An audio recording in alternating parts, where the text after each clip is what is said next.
So I just watched this movie, Shot Caller, and it's brought back a lot of memories from my own time.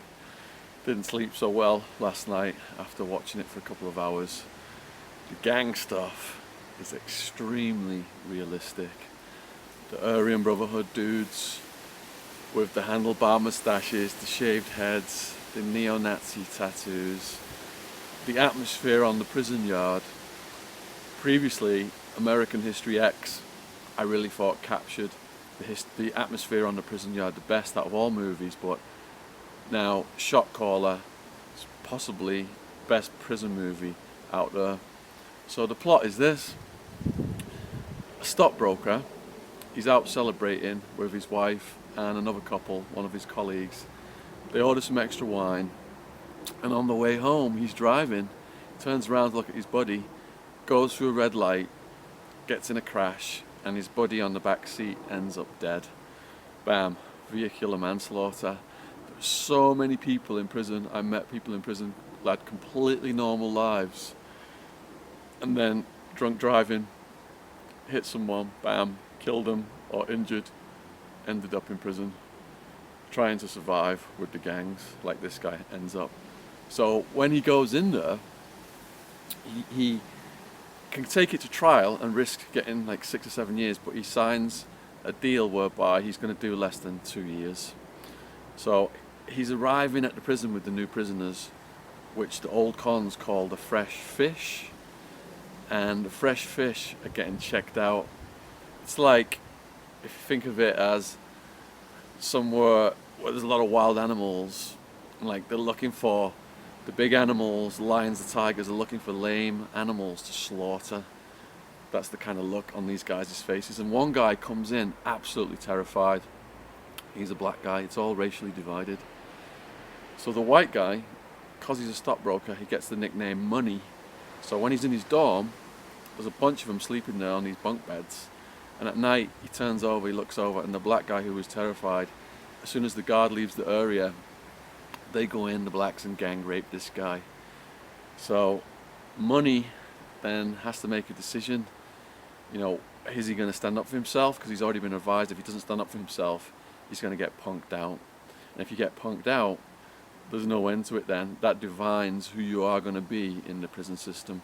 So the next day he goes out to the yard, big black guy bumps into him.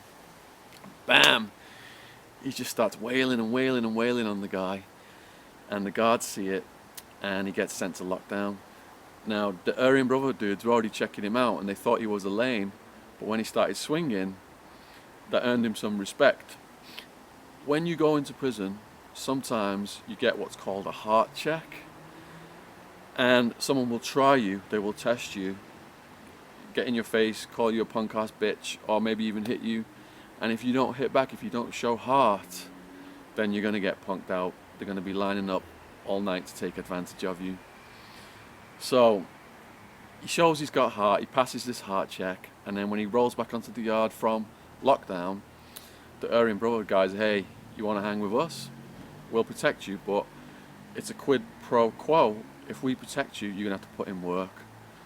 So he says, yeah, he clicks up with the gang, the ABs, and he starts to put in work. In the beginning, they've got him moving drugs wrapped in plastic around the yard. He's stuck it in his anal cavity, and he doesn't get caught. So then they ask him to go in on a hit, a guy who's an accused of being a snitch. And he's a bit reluctant. He's like, how do we know this guy's a snitch for sure? And the other guy's like, oh, we just got to do it, otherwise they're going to kill us next. So by the series of choices, he just gets deeper and deeper and deeper into the gang. Until he's at the point where when he gets released, the gang leader, who's in lockdown, it's like a supermax facility, says to him basically, you're going to keep working for us on the streets or else we're going to kill your family. So he's like, oh shit, what am I going to do? So he tells his family goodbye to stay away from him, and he does this gun deal with the cartel, Mexican cartel. And the AB contact, the Aryan Brotherhood contact, is a snitch, so he kills that guy. But he also drops the coordinates of the deal to the authorities so it will get busted. Because he wants to go back into prison, and the guy who said he was going to kill his family, he wants to kill him. This guy, I think he's called the Beast. So he does get arrested with everybody in the gun deal, goes back to prison. The guards are corrupt, and they take him out to talk to the beast. He's out in this cage, and he manages to get out of his handcuffs, puts a knife to the guard's neck, tells him to drop his radio, and gets put in the same cell as the beast, and he manages to kill the beast. And he tells the guard, from now on, I'm the head of the gang, I'm the shot caller. And he's got a life sentence, so he's never ever going to get out. So yeah, extremely realistic movie. It's not a good guidance for young people. It's not something young people should aspire to, getting in these gangs and putting all this work in. There are certain ways around it, and you can be an independent, tough person. You can earn your stripes. You don't have to go full on and murder someone and get a complete life sentence and just throw your life away like that.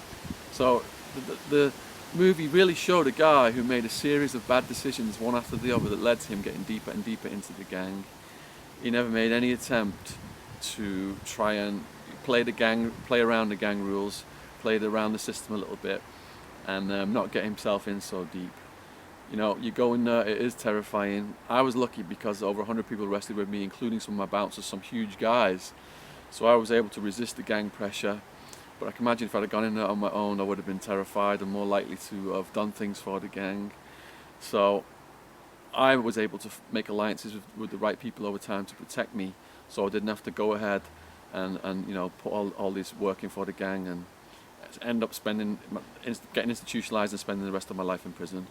So the moral of the story is, look at this as something you don't want to get involved in, and be safe out there. Don't be getting arrested, and you don't want to end up in an environment like this where these almost impossible choices are going to be forced upon you, and you can lose your life like that. Anyway, I hope you enjoyed the movie as much as I did. It gave me some bad dreams. It's been a while since I've been focusing on that stuff that heavily, and but I did really enjoy it, and I've recommended it to some of my friends. All right, cheers from London.